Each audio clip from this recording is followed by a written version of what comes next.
ทคนิคการเราจะได้ปลาในน้ำมันหน้าปลาขูดน้ขูดทั้งสี่บ่ปลาำการเราไม่ลาดเนาะขูดไม่ลาดต้องขูดอย่างเดียวคันเฮาไปดักลงแห้งโผดมันก็กินไปเลยเนาะแม่นขัดเสียละผาดคือผาดเลยเนาะตายแล้วก็แรงเขาหน้าอีกแล้วจบแล้วจบเลยขันน้อยๆเขามานี่แห้งคอยเก็บแบบนี้บ่ขูดอย่างเดียวเก็บแนวนี่ไอ้ฮอนบ่ได้นะว่าไงจ๊ะเนาะต้องใจเย็นเนาะฮอนที่เอาแนวนี่แห้งบ่ได้แล้วแห้งนั่นแล้วต้องใจเย็นเขามาเลื่อยใจเย็นได้ไม่ด้านทำเราไว้แล้วเดี๋ยวก็ไว้แล้วนะเนาะพวกเราบ่เป็นทีมซื่อไว้อันใดแม่นไม่ล่านึกกันเนาะไม่ล่าคือกันมันบ่คือไม้ไผ่เฮาเด้เนาะบ่ข้อดีก็คือทนมันบ่ปลาทนกับงามข้อเสียก็คือยากบางทีเลยที่การโกงเห็นป่ะใช่ปะโกงมันสิได้ป๊าบเองมันเนี่ยมันสรวยโอ้นี่กำลังเก็บเนาะปลาเนาะเราไล่ลงมาเรื่อยๆไก่ละเราให้มันสโลปไปปลายบ่ปลาแม่นลงไปปลายหมดแล้วโหเทคนิคการเราการล่านของปลาวีพี่กายดิการล่านหลายเนาะปลาเนาะหลายปีนี้เบิดแล้ว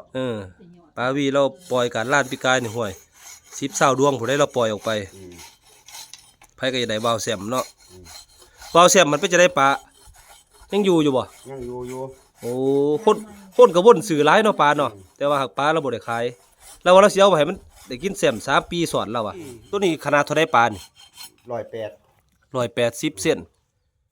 เราแต่คืนนี่บ่ปลานี่เราแต่เมื่อคืน4 ทุ่มเพิ่นแล้วอยู่เราแต่4 ทุ่มบ่ทันแล้วอีกเด้อเราว่าบางทีความยากของไม้ล้านพี่น้องยากแต่ว่างามเนาะปลาเนาะงาม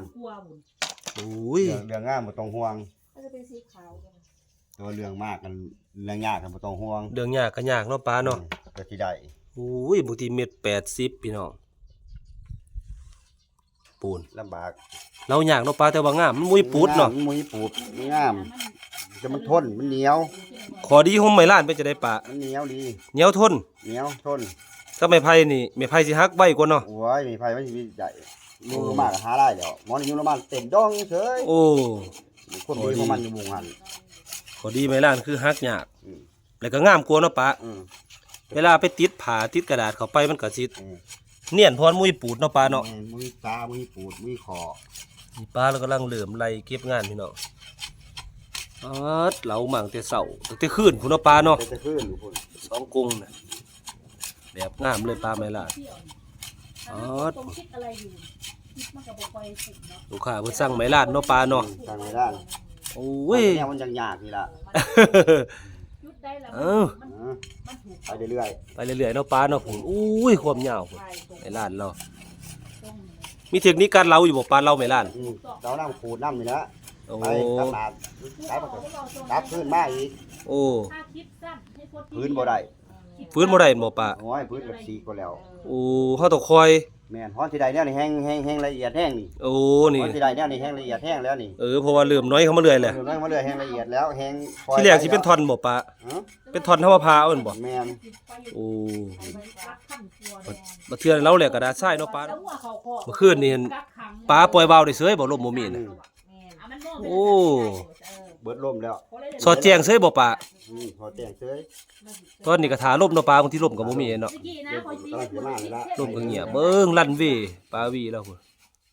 ลั่นเวแล้วแบบงามปีนี้ปลาวีว่าสิจัดแข่งวาวเนาะปลาเนาะเป็นไปได้เนาะเป็นไปได้เบิ่งสถานการณ์ก่อนเนาะเบิ่งสถานการณ์ก่อนจัดแข่งวาวอยู่บ้านปลาวีพี่น้องมาสุ่มวาวเสียมตัวเนาะปลาเนาะ